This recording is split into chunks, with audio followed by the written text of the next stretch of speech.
त्रिलोक परिणति में 5वें महाधिकार में 84 नंबर की गाथा से 99 नंबर की गाथा तक जो देव लोग आते हैं वह अपने अपने हाथ में किस प्रकार की सुंदर सुंदर सामग्रियों को लाते हैं, उसका वर्णन बहुत ही सुंदर ढंग से किया गया है। जो सौधर्मेंद्र आता है वह सौधर्मेंद्र उसका वाहन ऐरावत हाथी है, उस पर चढ़ के आता है और अपने हाथ में नारियल के गुच्छों को लाता है। ईशानेंद्र आता है, वह हाथी पर चढ़कर आता है और अपने हाथ में सुपारी के गुच्छे के लाता है। सनत कुमार आता है, वह सिंह पर चढ़कर आता है, अपने हाथ में आम्र के फलों को लेकर के आता है।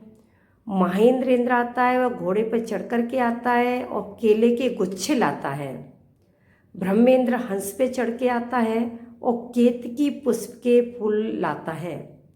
ब्रह्मोत्तर है वह क्रोंच पक्षी पर चढ़ कर के आता है और हाथ में खिले हुए कमलों के फूलों को लेकर के आता है।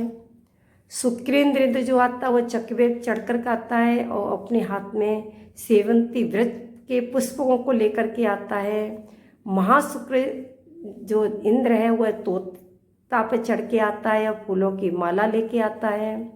सतार इंद्र जो है वो कोयल पर चढ़ कर के आता है और अपने हाथ में नील कमल के फूलों को लेकर के आता है।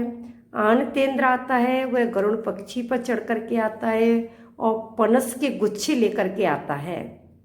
और प्राणतेंद्र है वह भी गरुड़ पक्षी पर मतलब पद्म विमान पर चढ़ कर के आता है और तुम्बरू फल के गुच्छे लेकर के आता है। सहस्त्रार इंद्र जो है वो गरुड़ पक्षी पर आता है, वह अनार के फलों को लेकर के आता है। आर्णतेंद्र है, वह कुमुद विमान पर चढ़ कर के आता है और गन्ने के गुच्छों को लेकर के आता है। और अच्युत इंद्र है, वह मयूर पर चढ़ कर के आता है और अपने हाथ में चंवर को लेकर के आता है। भवनवासी व्यंतर जोशी भी अनेक अनेक सुंदर द्रव्यों को और फूलों की मालाओं को ला करके जिनेंद्र भगवान की पूजा किया करते हैं।